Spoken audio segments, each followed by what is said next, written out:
récemment j'ai eu envie d'ouvrir ma vieille Nintendo 3DS. J'avais envie de voir ce que devenait cette console qui m'a tant accompagné durant mon enfance. Du coup, sans trop penser, je vais voir le premier jeu qui me passait sous la main, mais... Les serveurs ont fermé? J'en revenais pas, genre toute mon enfance détruite à tout jamais. Je vous avoue, ça m'avait un peu choqué. Du coup voilà, je vous propose que dans cette vidéo on se replonge en enfance, en passant par tous ces jeux qui ont fait que cette console est probablement la console qui a le plus marqué ma génération. Déjà, comment parler de la 3DS sans parler de ce jeu qui est probablement LE meilleur jeu de la console. Tomodachi Life est un jeu où tu pouvais mettre le mythe de tes potes dans une île, t'occuper d'eux et voir leurs interactions. Sur papier, le concept est vraiment pas ouf, mais ce qui a fait que le jeu a autant marché, c'est toutes ces interactions super bizarres que le jeu proposait. Attends, mais pour contextualiser le jeu bizarre, ta chambre elle est parfaite. Putain, oui. Oh non, mais même mon perso en vrai. Vas-y, en vrai, je vais essayer de te donner des chips, je pense que tu pourras kiffer. Ouais.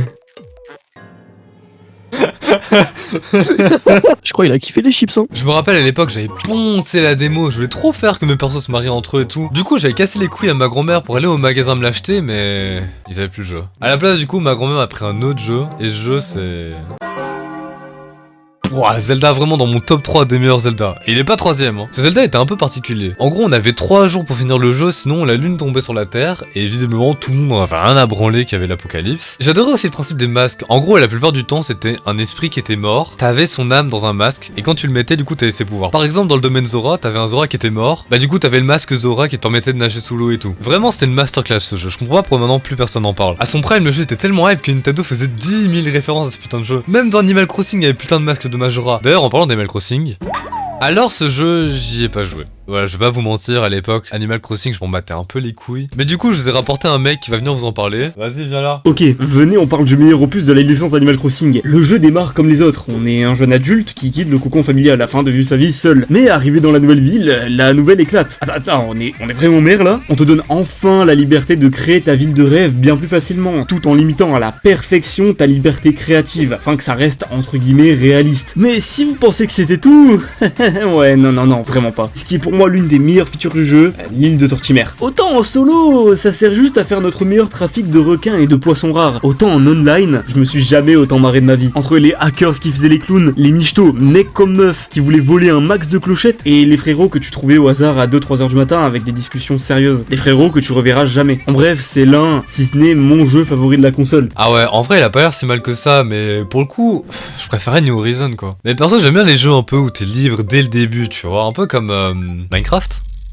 Ah oui, c'était un jeu 3DS, y'a aucune blague. Évidemment, c'était un mode survie, hein. Il y avait pas d'iPixel ou de Pixelmon sur 3DS. Quoi qu'en vrai, avoir un Pixelmon sur 3DS, ça aurait pas été si mal, mais bon. Ça aurait fait trop de concurrence au Pokémon 3DS. D'ailleurs, tiens, on va en parler de cela. Alors je sais ce que vous allez me dire. What the fuck, Haro, pourquoi tu nous parles de merde de Pokémon Soleil et Lune alors que sur la même console tu pouvais jouer à XY, noir et blanc. Perso, j'avais la version Ultra Lune, qui est en gros le même jeu avec des balades sur d'autres Lunala. Et je sais pas pourquoi t'avais toujours un fils de pute qui venait avec son seul galéo de merde me dire que c'était le meilleur légendaire. Mais suce mes boules, putain. Entre un chien de merde et une putain de chauve-souris de l'espace qui vole, je préfère 100 fois Lunala, frère. C'est quoi ces goûts de merde? En vrai, bon, je vais pas mentir, je comprends pourquoi le jeu est autant détesté. Il a des défauts qu'on peut pas négliger. Mais je sais pas, frère, la vibe des vacances sur les îles, Lily et Tilly qui étaient méga cool comme perso, je sais pas. Ce jeu c'était vraiment une safe place. Contrairement à un autre endroit rempli de haine où t'étais vraiment pas safe, je parle évidemment de... Je sais pas vous, mais moi, j'adorais Miiverse. C'était comme Twitter, sauf qu'on avait tous 10 ans, et c'était trop cool. Je me rappelle, j'arrêtais pas de post de la merde. D'ailleurs, je vais vous en lire quelques-uns, tiens. Je suis rouge? Jure, j'avais pas remarqué. Pas la peine de te fâcher, je sais ce qui... Oui, j'étais autiste quand j'étais petit. J'ai trouvé un glitch pour aller sur les objets. C'est pas un glitch, j'ai juste pris un screenshot. C'est impossible, ne croyez pas ça, c'est un fake. Le glitch, c'est un mensonge, désolé. C'est pas grave, je dirais plutôt une blague qui a fonctionné. Attends, j'ai écrit quoi là? Abonne-toi à ma chaîne YouTube. Ah non, je crois on l'a rajouté, merde, putain. Même à l'époque, j'étais un crevard, putain. Bah t'attends quoi, abonne-toi. Dommage que Miiverse est fermé si tôt. J'adorais voir les dramas, voir les dessins des gens. Je me rappelle même aussi que certains screenaient leur homepage et... Pourquoi il y a des badges? Comment parler de la 3DS sans parler de cette masterclass qu'était le Nintendo Badge Arcade? En fait, c'était une sorte de salle d'arcade où il y avait plusieurs machines à pince et tu devais attraper des badges pour pouvoir décorer ton accueil. Il était géré par un lapin qui était plus maléfique que Tom Nook visiblement parce que putain, tu devais raquer 1 euro pour jouer à ces putains de machines, frère. 1 euro. Heureusement pour nous, Nintendo nous ont mis bien. Tous les jours, on avait des coups gratuits, on avait des mini-jeux pour avoir plus de coups, etc. Vraiment une grosse masterclass ce jeu. Je me rappelle à l'époque, je collectionnais les badges Mario, Zelda, mais surtout une licence que j'aimais beaucoup à cette époque-là, Kirby. Oh mon dieu, là je vous parlais d'un poulet. Probablement un des meilleurs jeux de la console, tout en étant gratuit. En fait, c'était un Kirby où t'avais 4 classes. T'enchaînais les boss, des missions pour avoir des pommes et tout. Et même s'il y avait des classes qui étaient plus cheatées que d'autres, bah le jeu restait tout de même amusant, peu importe ta classe. Mais de toute façon, tous les jeux gratuits de la DS étaient bons. Ah là là, le Zelda Exclu 3DS. Si on oublie ce jeu de merde qui était Triforce Heroes, ce serait vraiment un affront à cette série. Oh mon dieu. Alors une paye pas de mine, on dirait clairement le Zelda Playmobil sur Switch. Et pourtant, qu'est-ce que ce jeu était bien. En fait, il y avait un méchant qui avait enfermé Zelda dans un tableau. Et pour la sauver, on avait l'atout de se coller contre les murs et... Non mais je vous jure, le jeu était bien. Hein. Il y avait un système d'autres mondes où il fallait aller dans les failles. On alternait vraiment entre l'Overworld et le Nether. Et c'était plutôt une bonne idée, je trouve. Regardez par exemple, si je vais dans cette faille là, je me retrouve dans... Ah mais je suis où?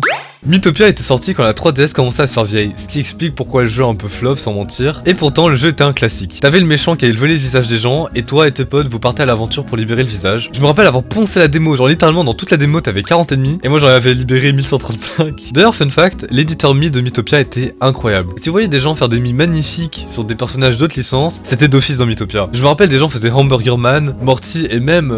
Jibanyan. Je me rappelle à l'époque j'arrêtais pas de regarder l'animé et je voulais trop tester le jeu mais...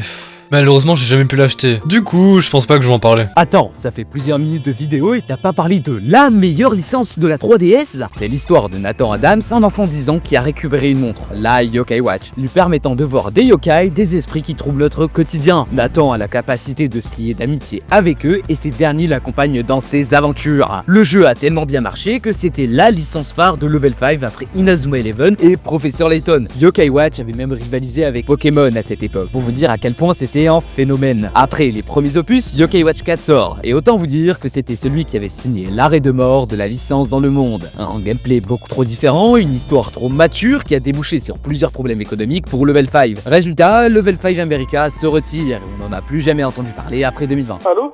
On a tendance à l'oublier, mais ce qui fait que cette console a été autant de masterclass, c'est sa rétrocompatibilité avec des jeux DS. Putain, j'ai réussi à dire ça en une prise. Nintendo a toujours fait ça. Sur la DS, tu pouvais jouer à des jeux Game Boy Advance, sur la Wii U, tu pouvais jouer à des jeux PS4, ouais, c'est ça. Mais sur la 3DS, tu pouvais jouer à des jeux de sa grande sœur, la DS, qui avait un catalogue de fou furieux. Genre imagine la dinguerie qu'avec ta 3DS, tu pouvais mettre putain de Mario Kart DS dessus, et en plus inviter tes potes qui ont DS sur ta partie. Car ouais, parlons-en, tiens.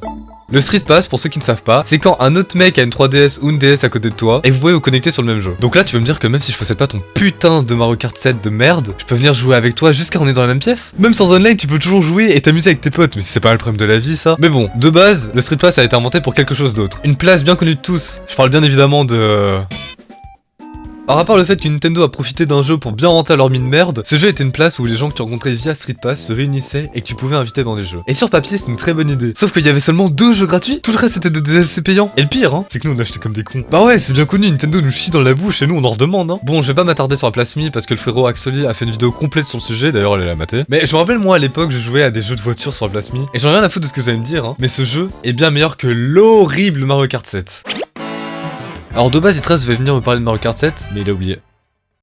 Bon ben, fin de vidéo. Kool-Aid and frozen pizza. It's a work of art, I ain't talking Mona Lisa. Dream of rockin' crowds, see me filling up arenas. And sweet got me laughing like a damn hyena. Itras, t'as un truc à dire pour l'outro? Désolé.